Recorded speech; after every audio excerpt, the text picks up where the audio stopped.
ជាកូឡាមានរសជាតិកូចូលមានរសជាតិនេខៀវមកកំប៉ុងតែ500រៀលតែបងប្អូនទិញត្រូវយកណាំមានអក្សរហ្វាសំបកកំប៉ុងពួកខ្ញុំ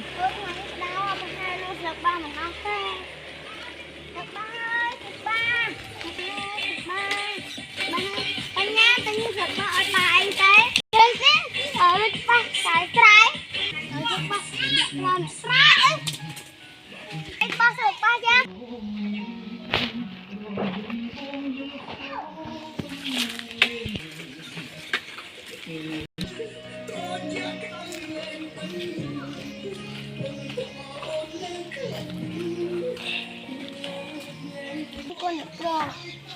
ខ្ញុំខុសច្រើនម្ល៉េះ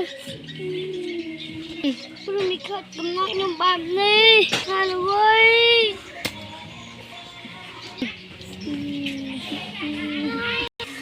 មួយនឹងហើយយកប្រហុកច្រើន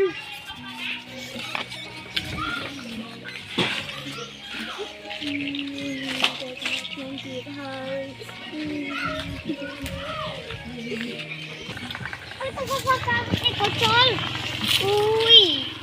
ចំណាយរបស់បានខ្ញុំ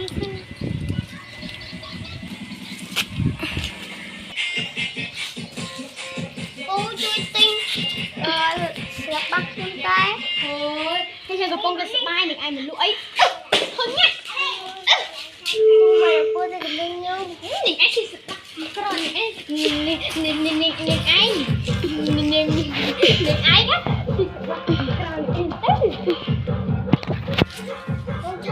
ទៅញ៉ាំដល់ហើយតាខ្ញុំសុំជិះដល់ដល់ណាកូនក្រយ៉ាងអត់ទេនឹងឯងកូនក្រអុយនិយាយទៅចឹងមានកូនពីកំជាដើរទៅជប់ជើងសិនចាញ់មិននិយាយមកនឹងឲ្យទៅសំក្រមកដល់នេះតា